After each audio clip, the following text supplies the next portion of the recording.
السلام علیکم ورحمۃ اللہ وبرکاتہ نحمدہ ونصلی علی رسولہ الکریم اما بعد فاعوذ باللہ من الشیطان الرجیم بسم اللہ الرحمن الرحیم سورۃ البقرہ رکوع نمبر 12۔ قل آپ فرما دیجئے من کانا عدوا جو دشمن ہے لجبریل جبرائیل علیہ السلام کا فَإِنَّهُ نَزَّلَهُ تو بے شک تو جبرائیل علیہ السلام نے نزلہ انہوں نے اتارا ہے علی قلبک آپ کے دل پر، یعنی آپ کے دل پر جبرائیل علیہ السلام نے اللہ کے حکم سے کتاب نازل کی بِإِذْنِ اللَّهِ اللہ کے حکم سے،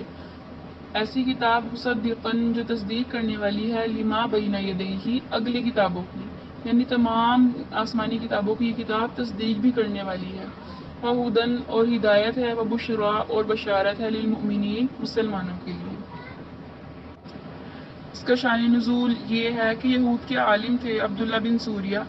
انہوں نے آپ صلی اللہ علیہ وآلہ وسلم سے کہا کہ آپ کے پاس آسمان سے کون سا فرشتہ آتا ہے؟ تو نبی علیہ السلام نے فرمایا کہ جبرائیل علیہ السلام۔ تو ابن سوریہ نے کہا کہ وہ تو ہمارا دشمن ہے اور عذاب وغیرہ اتارتا ہے، یعنی جبرائیل علیہ السلام نے ہمارے آباء و اجداد پر عذاب کے لیے اتارے جاتے تھے جبرائیل علیہ السلام، اور کئی مرتبہ ہم سے عداوت بھی کر چکے ہیں۔ اگر آپ کے پاس جبرائیل علیہ السلام کے علاوہ کوئی فرشتہ وحی لے کر آتا تو ہم ضرور آپ کی بات مان لیتے، یعنی میکائیل وغیرہ اگر آتے تو ہم آپ کی بات مان لیتے، لیکن چنانچہ جبرائیل علیہ السلام ہمارے آباء و اجداد پر عذاب نازل کرنے کے لیے اتارے جاتے تھے، تو اب ہم آپ پر ایمان نہیں لائیں گے۔ آگے اللہ رب العزت کیا فرما رہے ہیں؟ من کانا جو تھا عدوًا جو دشمن ہے نا للہ اللہ کا، و ملائکتہ اور اس کے فرشتوں کا، و رسلہ اور اس کے رسولوں کا، و جبریلا اور جبرائیل علیہ السلام کا، و میکالا اور میکائیل علیہ السلام کا، فإن اللہ پس بے شک اللہ رب العزت عدوًا دشمن ہے للکافرین کافروں کی۔ یعنی اس سے معلوم ہوا کہ انبیاء علیہ السلام اور ملائکہ اور جبرائیل اور میکائیل علیہ السلام فرشتوں کی دشمنی، یعنی فرشتوں سے جو دشمنی کرتا ہے وہ حقیقتاً اللہ رب العزت کے غضب کا مستحق ہوتا ہے، اس لیے اللہ رب العزت نے ان کو رد کر دیا کہ جو دشمن جبرائیل علیہ السلام کا بھی دشمن ہے نا، تو یہ نہیں کہ وہ صرف جبرائیل علیہ السلام کا دشمن ہے بلکہ وہ سارے فرشتوں کا بھی دشمن ہوگا، اور اس نے اگر رسولوں سے دشمنی کی اور فرشتوں سے دشمنی کی تو پھر وہ میرا بھی دشمن ہوگا۔ آگے فرمایا وَلَقَدْ اور بے شک انزلنا ہم نے اتارا ہے الیک آپ کی طرف آیات بینات روشن آیتیں، وما یکفر اور ان کے منکر نہیں ہوتے بہا ان آیات کے الا الفاسقون مگر فاسق لوگ۔ یعنی اب یہودی جتنی مرضی چالے چلی جائیں کہ جبرائیل علیہ السلام کو اتاریں یا میکائیل علیہ السلام کو اتاریں، ہم نے اگر آپ کے اوپر آیات نازل کی ہیں اس کے منکر وہی لوگ ہوتے ہیں جو کہ فاسق ہیں، یعنی یہودی۔ آگے فرمایا اوکلما جب کبھی بھی عہدو وہ عہد کرتے ہیں عہدن کوئی بھی عہد نبذہ فریقم تو ان میں سے پھینک دیتا ہے، نبذہ پھینک دیتا ہے، فریقم منہم ان میں سے ایک فریق کو عہد پھینک دیتا ہے، یعنی ان میں سے ایک فریق عہد کو توڑ دیتا ہے، بل اکثرہم لا یؤمنون بلکہ ان میں سے جو اکثر ہے نا وہ ایمان ہی نہیں رکھتے۔ ایک روایت کے مطابق یہ جو آیت ہے نا یہ مالک بن سیف یہودی کے جواب کے بارے میں نازل ہوئی، جب آپ صلی اللہ علیہ وآلہ وسلم نے یہود کو اللہ تعالیٰ کے وہ عہد یاد دلائے، وہ وعدے یاد دلائے جو تورات وغیرہ میں تھے اور جو اللہ رب العزت نے ان سے لیے تھے کہ ایک پیغمبر آنے والے ہیں نبی علیہ السلام، ان کی پیروی کرنا۔ جب نبی علیہ السلام نے یہودیوں کو یہ عہد یاد دلائے تو یہودی کہنے لگے، یہودیوں نے ان کا سرے سے یعنی ابن سیف نے بھی اور یہودیوں نے بھی اس کا سرے سے انکار کر دیا۔ یہاں پر وہی عہد کا اللہ رب العزت نے ذکر کیا ہے کہ ان میں سے جو ایک فریق ہے نا وہ عہد کو پھینک دیتا ہے، بلکہ ان میں سے اکثر ہیں جو ایمان نہیں لاتے۔ وَلَمَّا جَاءَهُمْ اور جب آئے ان کے پاس رسول من عند اللہ اللہ کی طرف سے کوئی رسول، مصدقن اور جو تصدیق کرنے والے ہیں لما معہم ان کتابوں کی جو ان کے پاس ہیں، یعنی ایسے رسول جو تصدیق کرتے ہیں ان کتابوں کی جو یہودیوں کے پاس ہے، یعنی تورات وغیرہ کی، نبذ فریقن تو پھر پھینک دیتا ہے ایک فریق من الذین ان لوگوں میں سے اوتوا الکتاب جنہیں کتاب دی گئی، یعنی اہل کتاب میں سے جو ایک فریق ہے نا وہ پھر اس کو عہد کو پھینکنے لگتا ہے، اس بات کو، کتاب اللہ اللہ کی کتاب ہے یہ، وراء ظہورہم جو انہوں نے اپنے پس پشت ڈال لی، یعنی پیٹھ کے پیچھے ڈال لی، کأنہم لا یعلمون گویا کہ وہ انہیں جانتے ہی نہیں ہیں۔ مطلب آپ صلی اللہ علیہ وآلہ وسلم خود ان کتابوں کی تصدیق فرماتے تھے، یعنی تورات، زبور، انجیل وغیرہ کی تصدیق فرماتے تھے، اور ان کتابوں میں آپ صلی اللہ علیہ وآلہ وسلم کی تشریف آوری کا بھی ذکر تھا۔ تو ہونا تو یہ چاہیے تھا کہ یہودی ان نبی علیہ السلام پر اور جو قرآن تھا اس پر ایمان لاتے، مگر اس کے برعکس انہوں نے اپنی کتابوں کے ساتھ بھی کفر کیا، اور آپ صلی اللہ علیہ وآلہ وسلم کے بھی منکر ہو گئے، اور انہوں نے جو عہد کیا تھا اللہ رب العزت نے اسے بھی اپنی پس پوشت ڈال دیا۔ آگے فرمایا وَاتَّبَعُوا، اور یہودیوں نے پیروی کر لی ماں اس چیز کی تتلو الشیاطین جو کہ تلاوت کرتے تھے شیطان،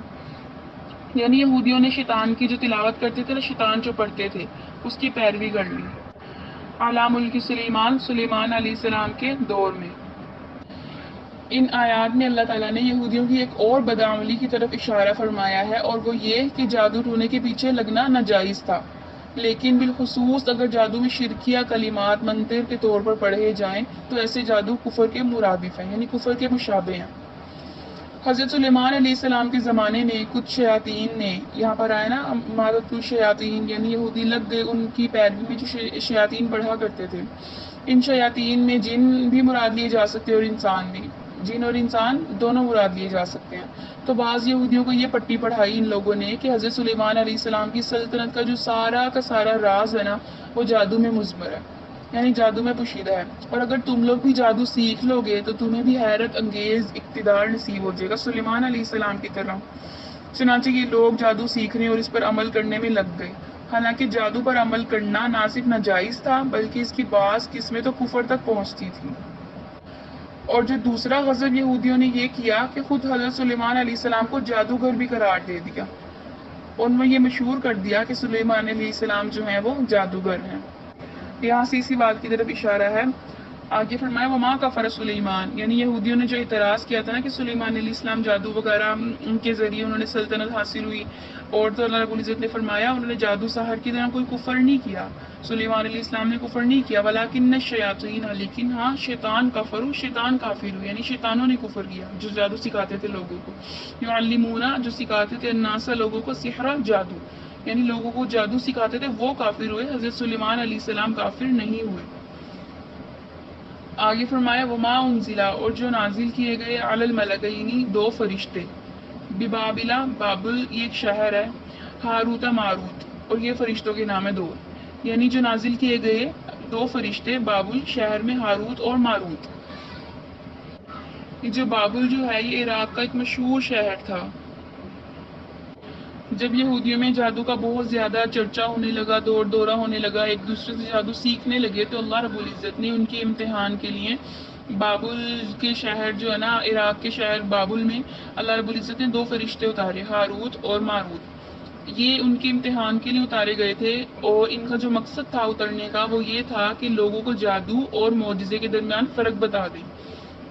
یعنی یہ جو لوگ کہہ رہے ہیں کہ سلیمان علیہ السلام کی جو بادشاہت تھی وہ جادو کے زور پر تھی، تو ان کا مقصد فرشتوں کا یہ بتانا تھا کہ وہ معجزاتی، یعنی کہ اللہ رب العزت کی طرف سے تھی، اور معجزہ اور جادو میں فرق بتانا تھا۔ معجزہ تو بلا سبب اللہ رب العزت کی طرف سے ہوتا ہے براہ راست انبیاء علیہ السلام کے ہاتھ پر، اور یہ جو جادو ہوتا ہے یہ سبب کا محتاج ہوتا ہے، یعنی کہ جادو ایک سبب ہے اور اس کی ہونا یا نہ ہونا یہ اللہ رب العزت کی طرف سے ہے، کہ اللہ رب العزت اگر چاہیں گے تو جادو ہوگا، نہیں چاہیں گے تو جادو نہیں ہوگا۔ جیسے جو بادل آتے ہیں، گھنے جو بادل اوپر آسمان پر آتے ہیں، تو یہ بارش کا ایک سبب ہے، اب اللہ رب العزت چاہیں گے تو بارش برسے گی، نہیں چاہیں گے تو نہیں برسے گی۔ اسی طرح جادو بھی ایک سبب ہے جادو کا، اگر اللہ رب العزت چاہیں گے تو وہ جادو کام کر جائے گا، اگر اللہ رب العزت نہیں چاہیں گے تو وہ جادو کسی پر بھی نہیں چلے گا۔